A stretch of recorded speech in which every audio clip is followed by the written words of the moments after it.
C'est l'heure du journal de l'Afrique. Soyez les bienvenus sur France 24. À la une ce soir, fin du mandat de la mission militaire de la SADC. En sommet extraordinaire, les pays d'Afrique australe ont mis fin au mandat de leur mission militaire dans l'est de la République démocratique du Congo.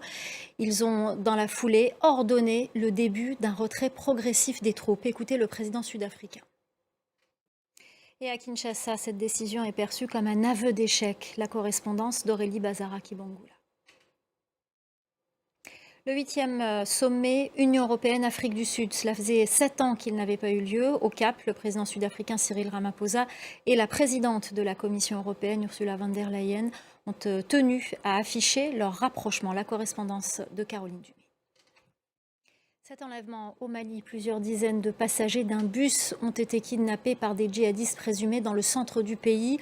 Le bus quittait la ville de Bankas pour se rendre dans la capitale Bamako. La correspondance régionale de Serge Daniel. L'écrivain franco-algérien Boualem Sansal, de nouveau entendu par un juge. Il a été présenté dans la matinée de ce jeudi au tribunal de Dar el-Baïda. Quatrième et dernier épisode de notre série au Soudan. Aujourd'hui, on vous emmène à Bahri, ville voisine de Khartoum, un endroit particulièrement touché par les combats. La population est tout juste en train de se réinstaller dans la ville. Reportage de Bastien Renouille et Mohamed Farhat. Au Bénin, la chenille légionnaire ravage chaque année des milliers d'hectares de maïs, la principale culture vivière du pays. Face à ce fléau, une solution numérique transforme les smartphones en outils de détection, une innovation qui pourrait révolutionner la protection des cultures. Reportage de Lilafa Amouzou, Emmanuel Sodji et Raphaël Tali. Le sélectionneur de l'équipe sénégalaise de football a dévoilé ce jeudi sa nouvelle liste de 26 joueurs en vue des qualifications de la Coupe du Monde 2026 fin mars. Parmi ces footballeurs figurent plusieurs binationaux qui auraient pu jouer avec de grandes équipes européennes.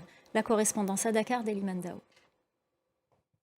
La 17e édition du FEMUA à Abidjan, en Côte d'Ivoire. Cette année, c'est la Guinée qui est l'invité d'honneur. Voilà, c'est la fin du journal de l'Afrique. Dans quelques instants, la suite de l'Actu 360 avec Anthony Saint-Léger.